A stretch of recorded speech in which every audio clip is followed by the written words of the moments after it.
Welcome into the Lincoln Playbook. I'm Gerhard Mathangani, joined in by the head coach of the Lincoln Golden Bears, Brad Wallace. And Coach, we will get to the game in Game 7 coming up in just a bit. Mortimer Jordan was the opponent. 40-37 was the final score. Mortimer Jordan gets the victory. But Coach, let's start from, basically at the end where this is a game that not only did you think you had a great chance in, you gave yourself a really great chance to win. We did, and I got a text from one of my kids on Saturday, and he asked me, he said, Coach, are you still okay? And I turned around and I said, yes. Right. I said, the reason why I'm okay is because I saw my boys fight Friday night, and that was one of the great things about that football game is I saw a lot of great effort. I saw a lot of enthusiasm. I saw a lot of excitement playing together, and we put a game together, right? And we played hard even when things were down.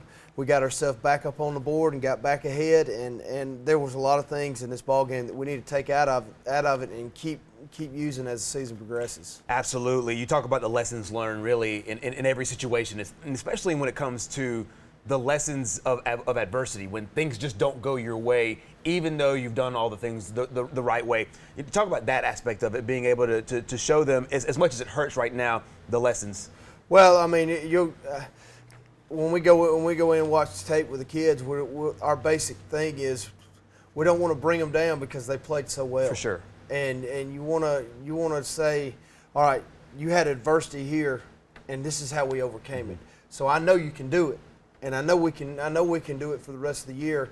And these guys can. I mean, I've told them since week one. Yeah. I said, guys, we're a great football team. Right. We've got to put 4 quarters together and limit our mistakes. And we really did that Friday night.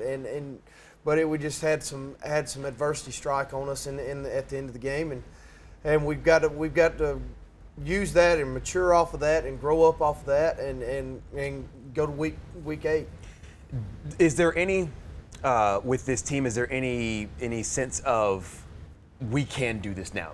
Mainly because you beat Mortimer Jordan last year. This is now a top 10 team with one loss on the season, and you did everything you can, to beat them on the field as well. Is there any sense of resonance with your players now that, hey, look, this is not just coach speak. We can beat anybody in the state. Well, I can tell you this. It hurt those kids Friday night. For sure. Because, I mean, you walk into the locker room, and I mean, I've never seen so many tears in my life out of kids, but they know now, they ought to know now, that they can play with a top 10 team. They should have the confidence that when we go to the practice field this week, we've got to get ready for our football game this Friday night, and we got a great opportunity to win in each week, and I think that gave them a lot of confidence. I mean, I think it really did. I think it gave our kids tremendous amount of confidence. I mean, we're not the biggest group, and then when we line up on Friday night, they'll look out there and they're like, man, I mean, they're big, right? But we got a bunch of guys that have learned how to fight together, and that's a great thing on a football team. You're absolutely right about that. We will come up next with some first half highlights, and then later on you'll see the second half highlights. You'll talk about see the plays that Coach is talking about in just a minute. But first, we want to thank some fine sponsors for this program, Luxury Auto Parts. Go visit Lee McLean and the folks, 205-763-1084. You can also visit them online from your smartphone, your tablet, your computer, luxuryautoparts.com or insurancedirectautos.com. We're back with more Playbook after the break.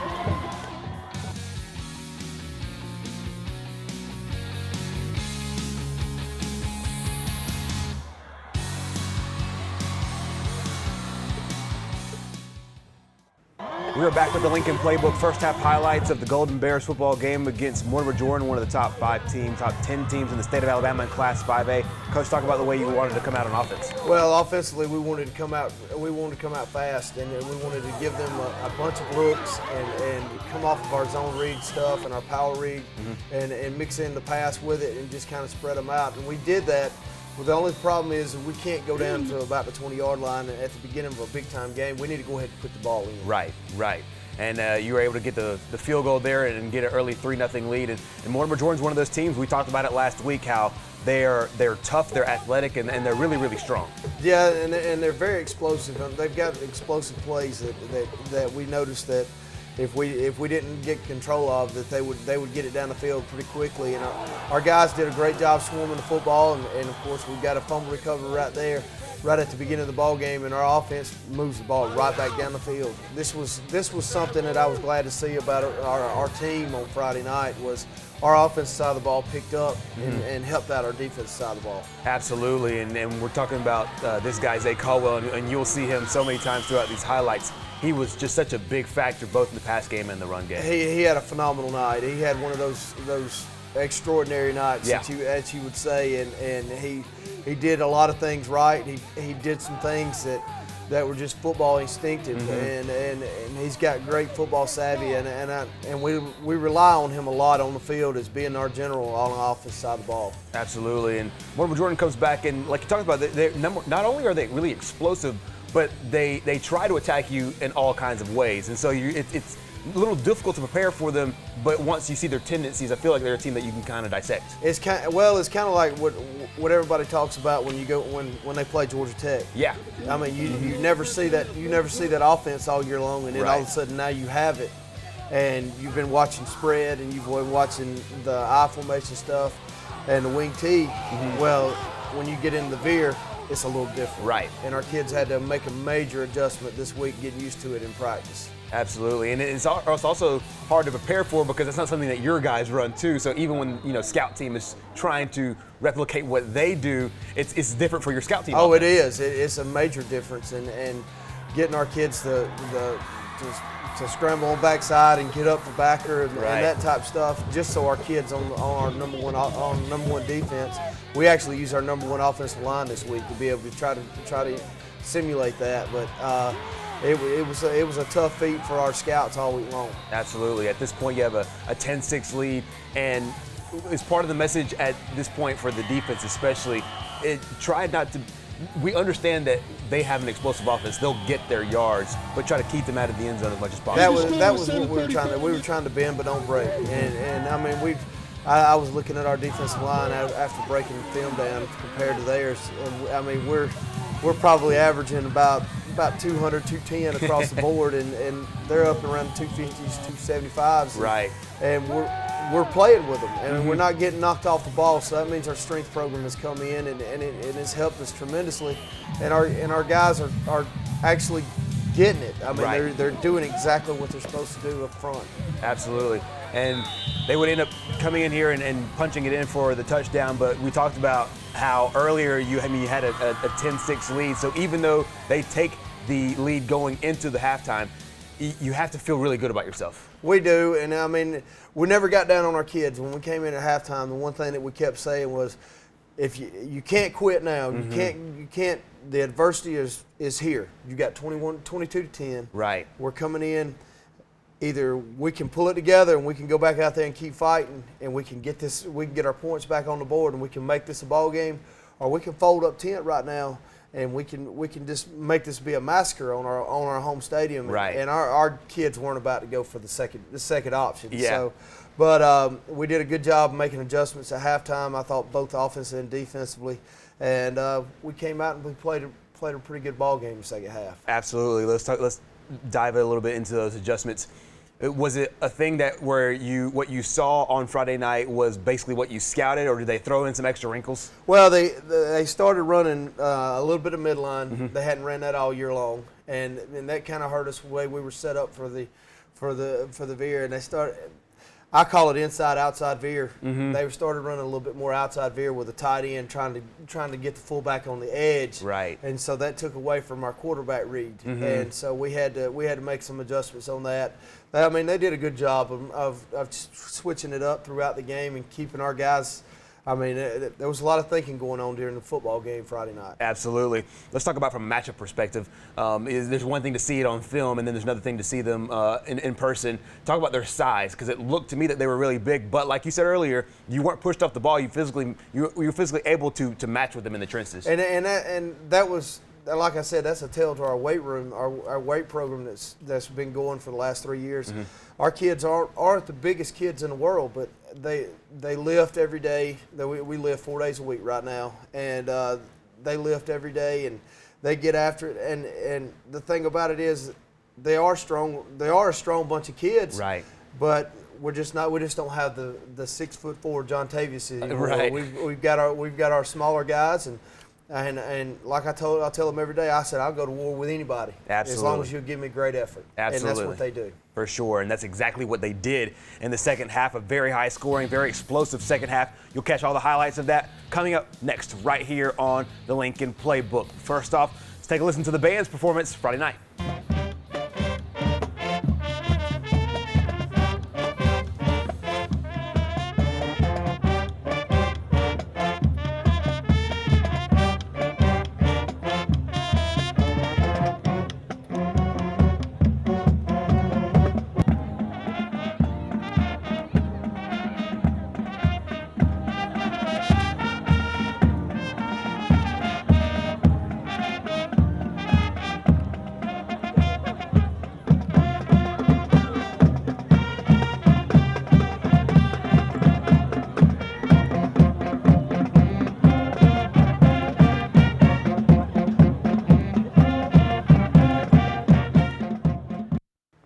Second half highlights here on the Lincoln Playbook. And Coach, they got the ball to start the second half.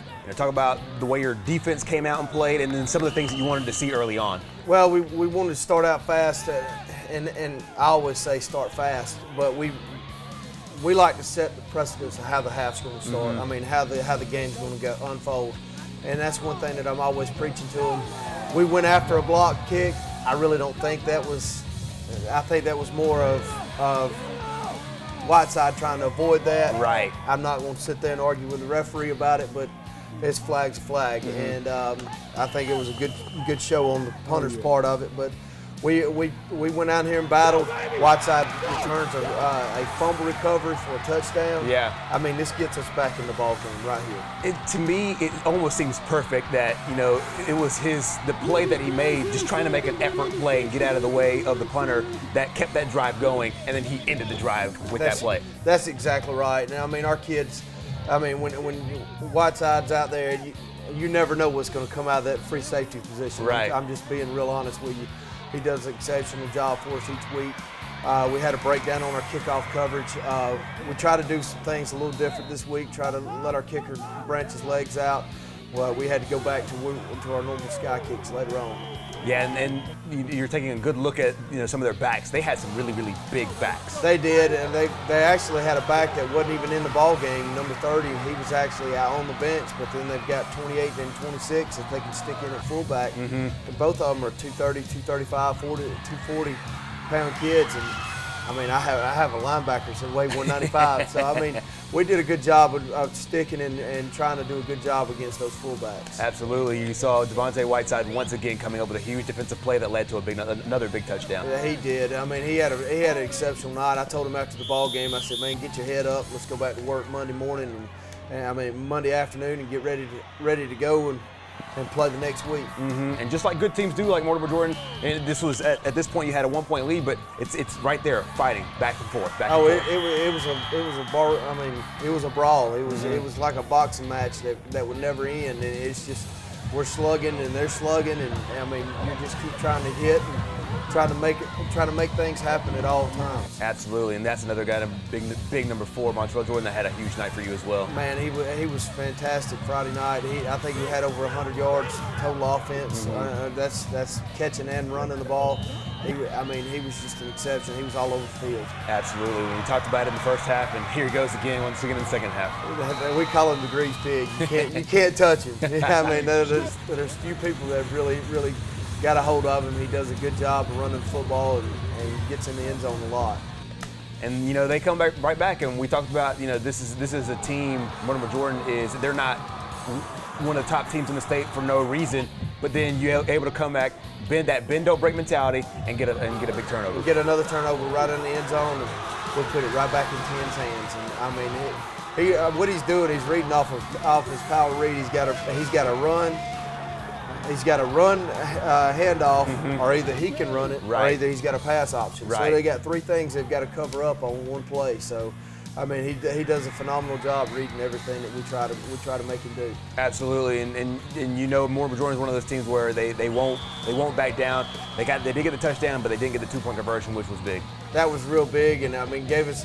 We were sitting right there to go ahead and for the go up and get this ball game won, but we can't have some mishaps that happen toward the end of this ball game.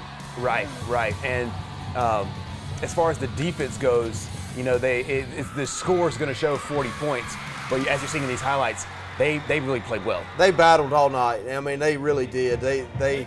And that's the one thing I told Coach Rutledge. He said, "Yeah, but we made a punt one time." I said, "But yeah, but you realize what you did to a great offensive football team." Absolutely. And they went out and they played their lights. Played lights out Friday night, and just came up a little short right after you. There's the play at the very end, and Coach, let's talk about this for a second because it looks from our perspective like he got in. And I mean, in my perspective, he got in, and I mean, in our camera perspective, he got in. But you know, I mean, it is what it is. You can't really sit and harp on it. It leaves a bad taste in your mouth on the weekend. But I wasn't there. I wasn't on that sideline. I don't know. I was really hoping that would be one of our scores right there, and it would be something that would bring our kids back alive. Because I noticed y'all got the ending part of it. Right. All our kids hit the field. Yeah. And they were so excited about overcoming adversity and getting to the end of the ball game and having that ending like it was supposed to be, and it got all taken away from us in about 2 seconds. So. Yeah, and we hate to keep harping on it. For those who want to go back and watch, you can go back and rewind it. But to me, one of the things that it showed in this team was that the passion and the enthusiasm and the grit were all still there. And it's still there. And I tell them each week, I said, y'all, I'm in this. The one thing that you're never going to get out of me is quit. I said the only thing I've ever been taught all my life is to keep working as hard as you can each week and try to overcome. And that's what we've done. Absolutely. And we back 3 weeks ago, right before we played Montford, we reevaluated what we do best on offense, and we simplified everything. We didn't scratch our playbook on offense. We just narrowed it down to what we do best, and we've added just a little bit to it as each week, and that's why we're going to go with it for the rest of the season. And our kids are adjusting to that very well. Defensively, I mean, Coach Rutledge does a great job with those guys each week, and it's so much fun to be out there with them right now. They're having a lot of fun. Absolutely, and they'll have more fun coming up in Game 8. We'll talk about that coming up in our final segment here on the Lincoln Playbook. One of the fine sponsors of this program, the Lincoln Booster Club. Any prospective member is welcome to attend their meetings. They meet every Monday at 6:30 p.m. at First State Bank. Every Monday, 6:30 p.m., First State Bank. If you are a prospective member, join the Lincoln Booster Club. They support Coach Wallace, his staff, the football team, and all sports at Lincoln High School. We are back with more after this. Final segment here on the Lincoln Playbook. And Coach, there were some phenomenal performances Friday night. There were, and I'm going to start off with the offensive line. Jackson Nolan, Kenneth Formby, Lee Hobbs, Xavier Pearson, and Keon Woods having a great night. That was one of their best offensive performances. Zay Caldwell went 10 for 13 for 175 yards. Had 12 carries for 205 yards. He was probably 2/3 of our offense Friday night. The guy that helped him out was Montrell Johnson. Had 113 total yards. That's running and catching the ball. L.J. Carmichael had 60 yards with 7 carries for 1 TD. And, of course, Whiteside had probably one of the games of his life. He had 6 catches for 84 yards, 1 INT, 1 fumble recovery for a touchdown. Yeah. I mean, those kids, they played their butts off Friday night. Absolutely, and just football players across the board. A lot of these guys go both ways. You read some stats for them that go both ways, and it's really, really good to see these players play all 4 quarters just as hard as they do both sides of the football. Jumping into Week 8, Springville. It's another big region game, a very tough game last year. Yeah, I mean, we came out of this Mortimer Jordan game last year, and we were sky high, and we just won a big ball game, but we were also banged up from coming from that game. Luckily, we've come out of this ball game with very few injuries. We're actually going to get some kids back this week, and we just need to go out. This is for our region. Being able to have an opportunity for the playoffs. We still have an opportunity. I told our kids Friday night, if we win last Friday night, we would be 3.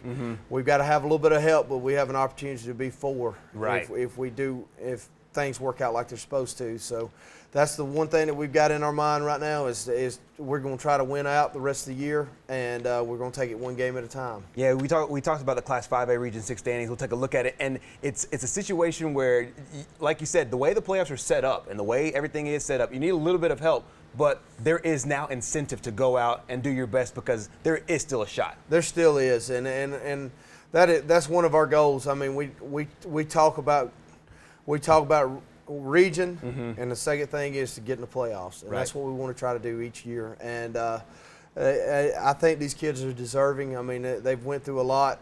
They've actually gotten tremendously better since the beginning of the year, and this would be we're just now starting to get to where we're peaking, and this is the time of the year that you want to start doing that. Absolutely. Talk about Springville, some of the things that they bring offensively and defensively. I know at this point you haven't had a lot of time to scout them, but just some of the things that you know going back from last year and some of the things that you know about them. Well, they're a scrappy group. They're not a very big group. They move around their defensive line a good bit. That's going to be a work in our favor a little bit out of our zone stuff. But defensively, they are a scrappy group. They get after you, and they will hit you in the mouth. And offensively, really hadn't had much time at this point to really break them down very good. I hadn't got numbers and guys that I want to highlight for them. But we're going to work our best to try to defend them very well this week, and I know Coach Rutledge and staff are already on them right now. Absolutely. Very final question. Talk about some of the things that you want to see as you break down the film next week, some of the things that you want to see from this group bouncing from the Mortimer Jordan game into this one. I want to see us I talk to our kids all the time about being level-headed and taking each week with a level-headed mentality and never getting too big and never getting too in a slump. Let's work and be a better football team each week. Absolutely, and that's exactly what they will look to do against Springville. Go out and support the Golden Bears at Tiger Stadium next Friday night. For all of us here at the Lincoln Playbook, we will see you next week. Thanks for joining us.